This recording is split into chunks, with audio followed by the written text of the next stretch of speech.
Hello everyone, I welcome you all to my YouTube channel.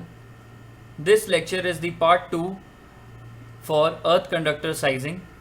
In part 1, we have discussed the factors responsible for sizing an earth conductor, and we have also listed down the standards and formulas mentioned in those relevant standards like IEEE 80 or EN 5522.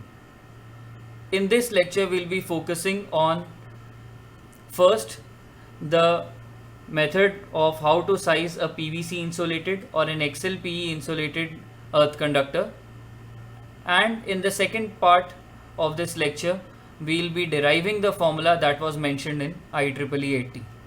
This will help us understand the feel of how actually this log expression comes in the formula. So let's go ahead and start. As per IEC 6364-5-54 table A.54.2, this is available in Annex A. The formula which we are using for the sizing of an earth conductor is A equal to, that is the cross section area, equal to I is in amperes, divided by K, which is a constant which is dependent upon material as well as the insulation, theta I and theta F, basically which is the initial temperature and final temperature. So this K, suppose for copper it is 226, for aluminium it is 148, for steel it is 78. This times and square root of time, that is the duration for fault, divided by log of theta final plus beta upon theta initial plus beta. Again, beta is dependent upon the material, like for copper it is 234.5, for aluminium it is 228, and for steel it is 202. These all values are available in 6364-5-54, or you can also refer to EN 5522 Annex D. Now, suppose we are sizing an equipment or sizing a conductor for an equipment. So we need to connect this equipment. Generally we use a bare conductor, but sometimes we go ahead and use a PVC conductor or an XLPE insulated conductor and connect it to the earth bus bar. In this case, when we are using a PVC conductor, the final temperature that can be reached is 160. If you remember in part 1, if you go for a bare conductor, you can go up to 300. If you are using copper as the conductor and it is bare, you can reach up to 300 degrees centigrade. But whereas if you are using PVC, that means this is your conductor, on it the PVC insulation is there. So once the short circuit current is flowing, due to which the temperature will rise, the maximum limit is taken as 160 degree. The initial temperature, suppose we are taking as 30 as well as 40. Similarly, for in case of XLPE or EPR, both the temperature rise can be up to 250 degrees centigrade. Initial being 30 and 40, we will discuss both the cases. The current being 10,000 amps and the fault duration being 1 second. We are choosing copper, so beta will be 234.5 and K will be 226. We put this value in this formula and we will get the area of cross section for PVC at initial temperature 40 degrees centigrade. The value is 73.47 mm square. Whereas if you go for 30 degrees centigrade, it is coming out to be 69.98 mm square. If you remember from first lecture, if you go for bare conductor, this value comes out to be 54.20 mm square at final temperature 300 degrees centigrade and initial temperature 40 degrees centigrade. So you see the difference. You have to go for a higher cross section in case of PVC. Similarly, for XLPE, the temperature rise is up to 250 degree. That means the cross section area can reduce and it is only 58.7 in case initial temperature is 40, and if initial is 30, it comes out to be 56.87 mm square. An important point to note is that as per clause 543.1.2 in this standard 6364-5-54, a simple formula is mentioned, that is the cross section area is equal to I times root of t, that is the fault duration, divided by k.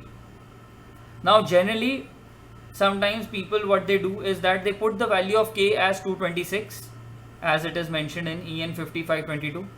What will happen here is that if you put the value as 226, whether you go for XLPE or PVC, the results will be the same.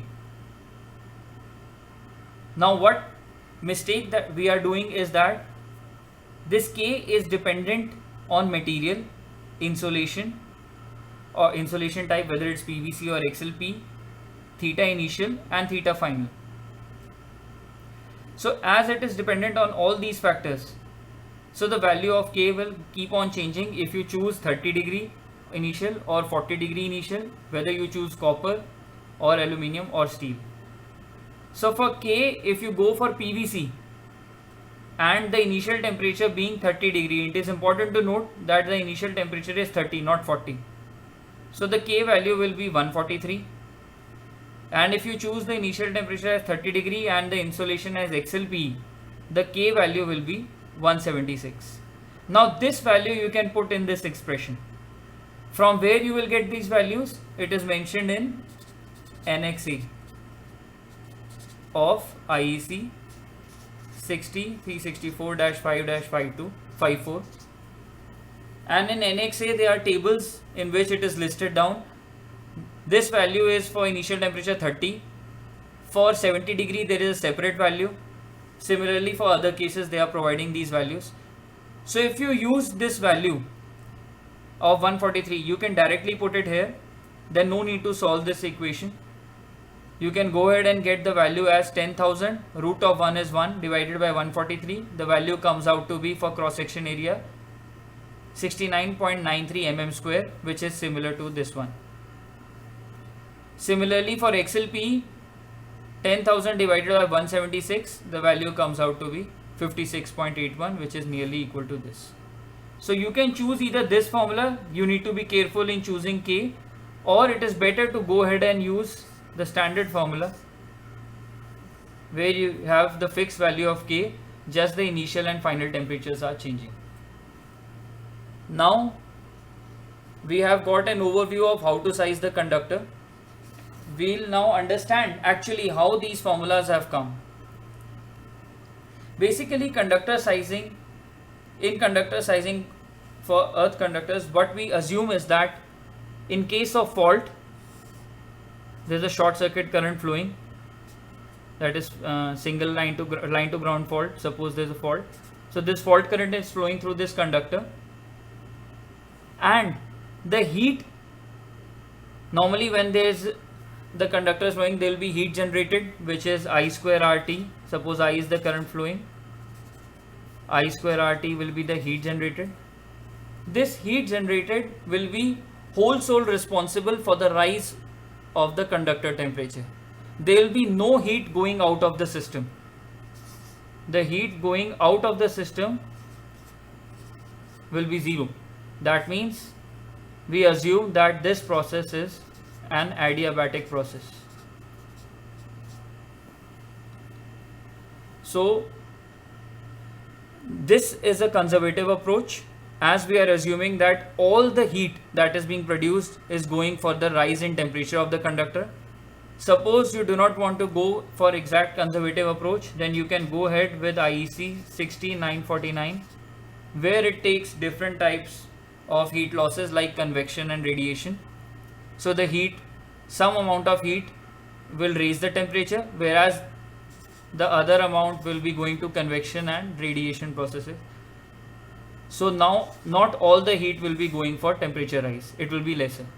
But what we are assuming is the process is adiabatic in all the standards, whether it's IEEE 80, whether it's EN 5522, or whether it's 60 IEC 60 364-5-54.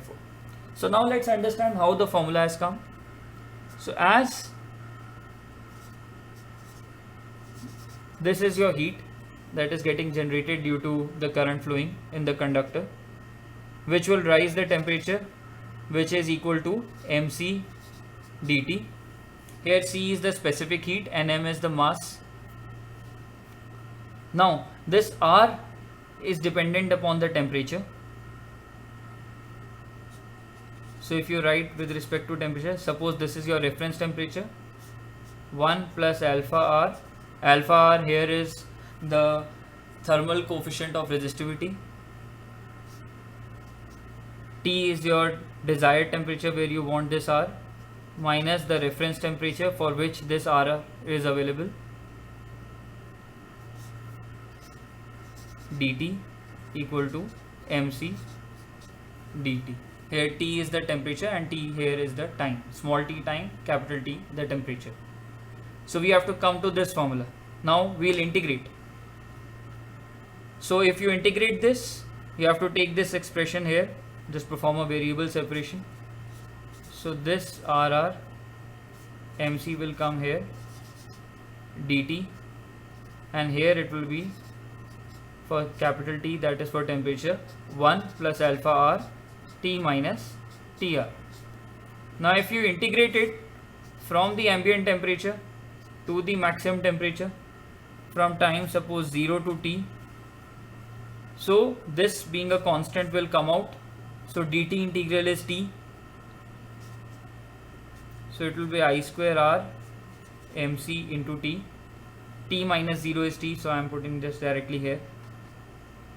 For this, as alpha R is constant, Tr is constant, so this expression will be, when integrated with dt, will come out to be log.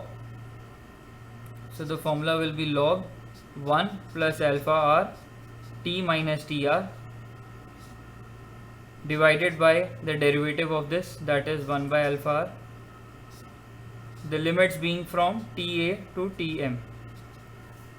Now if you put the limits, the value comes out to be 1 by alpha R ln 1 plus alpha R Tm minus Tr divided by 1 plus alpha R Ta minus Tr. This Rr can be written as rho R, the resistivity, L, the length of the conductor, divided by area. C can be written as C only, whereas mass can be represented by density into volume, volume being area, cross section area into the length. So this length gets cancelled with length, it becomes a square in the denominator. So now I am going this side, I'll start from the top, or I'll start from here only. So this expression and times T. So now I am keeping I square here and taking all the terms on that side. So this will be density into C into A square divided by rho R T by alpha R ln of this expression. Now you see this is your expression 1 plus alpha R Tm minus Tr upon 1 plus alpha R Ta by Tr. If you divide this expression, the numerator and denominator, by alpha R, what we will get is, I'll use a different marker only to solve this part. What we will get is 1 by alpha R in the numerator plus Tm minus Tr divided by the denominator, that is 1 by alpha R plus Ta minus Tr. So this 1 by alpha R minus Tr is K naught. Similarly 1 by alpha R minus Tr will be K naught. So this expression will become K naught plus Tm. Similarly this expression will become K naught plus Ta. So we can write here as K naught plus Tm, K naught plus Ta. So now we are going closer to this expression. Now this density into specific heat can be written as T cap. So now we have finally got the formula. So we can write I, A can be taken out. So under root of T cap divided by rho r. T can also be written as Tc, it is same, alpha r ln k naught plus Tm upon k naught plus Ta. This factor is basically when you solve the dimensions, when as we are taking rho in mu naught centimeter rather than meter. Similarly, we are taking A in mm square and I in kiloamps. So this factor comes out to solve the dimensions on both sides. So I hope you have understood now how this formula has been derived and how this complex looking formula is looking very simpler now. I hope you have enjoyed the lectures, both part 1 and part 2.